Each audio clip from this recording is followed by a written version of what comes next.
Hi everyone, today I'm taking a look at Angel Diary. The pitch is as follows. Dong Young is the royal daughter of heaven, betrothed to the king of hell. Determined to escape her fate, she runs away before the wedding. The four guardians of heaven are ordered to find the angel princess. She's hiding out on planet Earth disguised as a boy. This is a cute gender-bending tale, a romantic comedy fantasy book about an angel, the king of hell, and four superpowered chaperones. So what exactly is this? Well, if you've read Demon Diary, which is a series by the same authors, you probably know roughly what you're in for here. A bunch of fantasy characters hang out together, then there's lots of politics, then they all live happily ever after.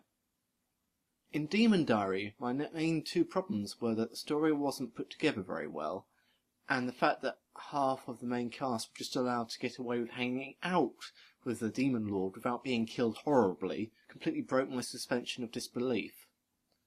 But as soon as I started reading Angel Diary, the first thing that struck me was, look at all the characters, they're so cute! Sorry, but this is something written by the Kara team that we're talking about here. However, the second thing that struck me was that their writing and general story planning has improved greatly. Most of the characters in Angel Diary have their own motivations, which are woven into the story, rather than just having half the cast randomly show up. The rules for both fantasy kingdoms and the magical powers used by the characters seem to have been sketched out ahead of time, and are as simple as the plot allows, making the number of annoying magic-based random plot twists that we run into here far fewer than the number that we saw in Demon Diary. I'd say that their writing is getting serious now, though this is still a Kara story, and as such it's still quite light-hearted. That was pretty much my opinion for the first half of the series anyway.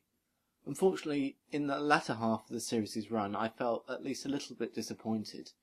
Despite lots of improvements, Angel's Diary still isn't perfect. Kara have made plenty of mistakes, most are too small to mention, but one that I do think is worth highlighting is that the outcome of the series isn't quite as exciting as both the concept and the quality of the opening volumes led us to expect. A lot of the characters that were so lovingly crafted early on get sidelined towards the end, because nobody actually wrote them a place of any importance in the plot. Concepts such as demons, heaven and hell, all of which sounded very impressive early in the book in absentia, are somewhat tame, lifeless and shallow when we actually get to see them in the series. But that's looking at it negatively. The positive way to look at it would be to say that Kara have improved a lot in their pacing and storytelling since Demon Diary.